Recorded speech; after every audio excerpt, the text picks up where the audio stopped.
यानंतर पुढील सत्कारासाठी मी मंचावर आमंत्रित करतो नंदेश उमप यार.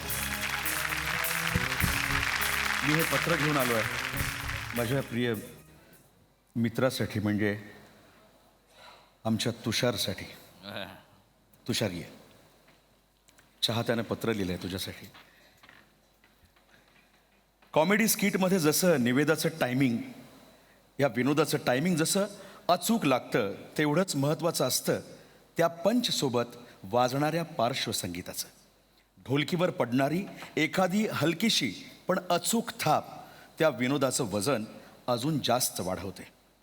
विनोदाचं हेच वजन वाढवण्याचं काम तू चला हवा येऊ द्याच्या पहिल्या भागापासून नित्य नियमाने करतोयस. कलाकारांच्या ॲक्शन रिॲक्शन इतकंच महत्त्वाचं काम तुझं संगीत करून जातं, ज्यामुळे कार्यक्रमाचा सूर योग्य दिशेने चाललाय हे लक्षात येतं. तुझ्या याच कामामुळे तू आणि तुझा बँड या कार्यक्रमाचा एक अविभाज्य भाग बनला आहात. यासोबतच तुझ्यात एक हौशी अभिनेता सुद्धा दडलेला आहे. जिथे कमी तिथे आम्ही या प्रायोगिक तत्वावर तू अधूनमधून अभिनय करताना आम्हाला दिसतोस. पण खरं सांगू मित्रा, तू तिथेही स्वतःची छाप सोडून जातोस. म्हणूनच तर या मंचावर आगरी दुनियादारीमध्ये साकारलेला दिग्या असो की फॅन्ड्रीच्या स्किटमधला पिर्या, या सर्वांच्याच लक्षात तू राहतेस. स्किटमध्ये वाजणाऱ्या बॅकग्राऊंड म्युझिकमध्येही विविध प्रयोग करण्याची तुझी ही हतोटी निराळीच. बॅकग्राऊंडसोबतच जेव्हा या मंचावर एखादा सांगीतिक भाग येतो तेव्हा तुझ्या बँडचा तालही तेवढाच सुमधुर असतो. तुझ्या बँडमधील हा गोडवा असाच टिकून राहो आणि तो प्रेक्षकांना अविरतपणे असाच आनंद देत राहो मित्रा. बस जिते रहो, गाते रहो, बजाते रहो, एवढीच शुभेच्छा. तुझाच मित्र.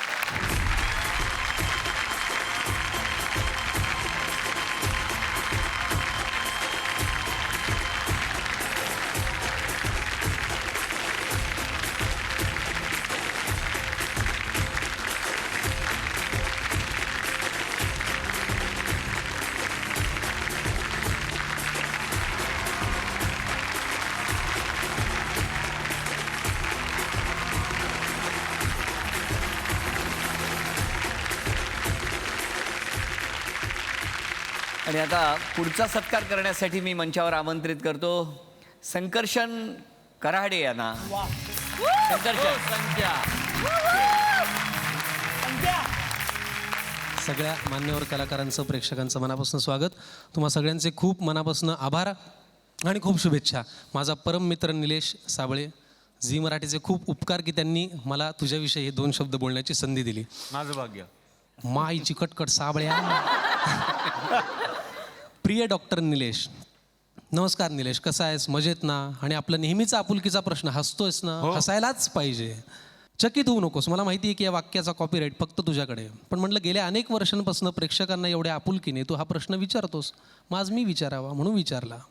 आणि मला माहिती आहे की याचं उत्तर होय, मी हसतोय असंच असेल, अगदी इथल्या करोडो प्रेक्षकांप्रमाणे. Laughter is the best medicine असं आपण नेहमी वाचतो, ऐकतो.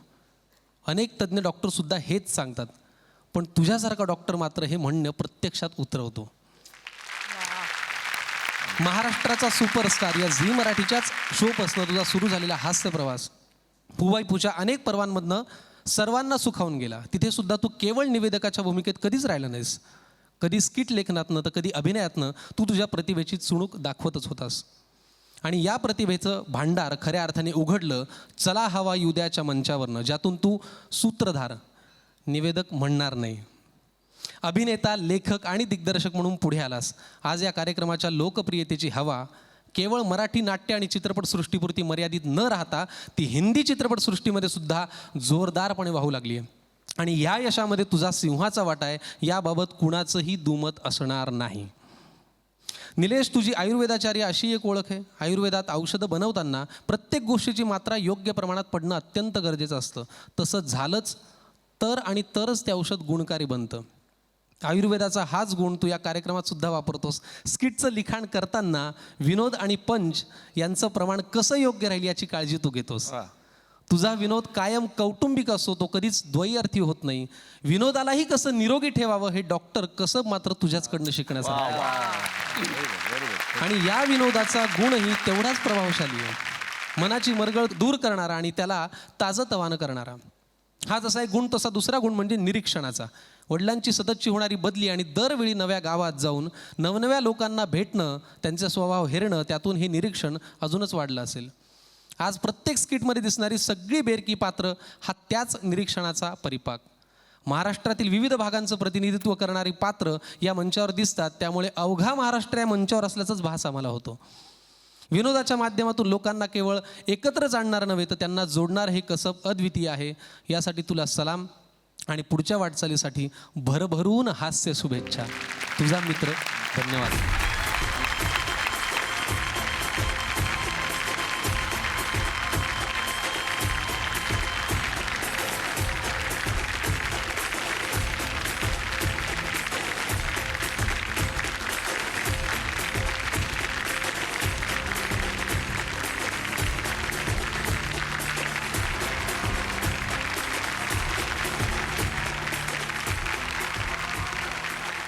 महेशजी, आपण बोलावं.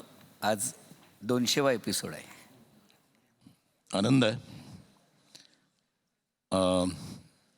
ते महाराष्ट्राचा सुपरस्टार ज्यावेळेला मी जज करत होतो त्याला doctor one of the contestants होते आणि त्याच वेळेला मला असं लक्षात आलं की दिस गाय ह्याला एक वेगळं टॅलेंट आहे त्याकडे आणि त्या सगळ्यांमध्ये म्हणजे तो जिंकला हे मला वाटतं 3rd या 4th एपिसोडमध्येच आमचं ठरलं होतं, कारण ही हॅड दॅट, ते एक काहीतरी एक्स्ट्रा लागतं ना, ते द्यात होतं.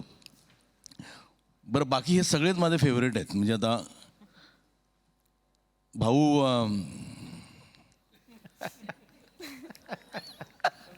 भाऊ घाबरला तिथे.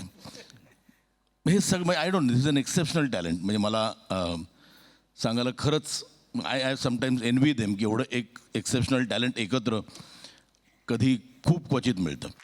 म्हणजे एक कॉमेडी शो चालतो तो कपिल शर्माचा, पण I think you all are leagues ahead than Kapil Sharma. तुम्ही कन्सिस्टंटली 200 तुमचा कधीच एपिसोड पडत नाही. आणि दुसरी गोष्ट म्हणजे तुम्ही खूप चांगलं काम करता. You all are encouraging Marathi theatre. पहिलं मला थिएटरचं सांगायचं वाटतं आणि सिनेमा. तर त्यावेळेला म्हणजे प्रत्येक सिनेमा बनतो, प्रत्येक नाटक बनतं, तर एव्हरीबडी त्यांच्या एक कुठेतरी मनात असतं की they have to come here, कारण तुमची पॉवर त्यांना माहिती आहे. टुडे ज्यावेळेला मी बघतो की शाहरुखपासून सलमानपासून सगळे पडतात, तर त्याचं मला काही आश्चर्य वाटत नाही, कारण यू ऑल आर फिनॉमिनल. आणि आय जस्ट होप तुम्ही आता पटकन आतमध्ये जाऊन प्रत्येकजण एक काळा काळा टिका लावा. भाऊ तू लावू नकोस, तू पांढरा लाव. आणि फिनॉमिनल. ऑल दी बेस्ट आणि may God bless you. Thank you.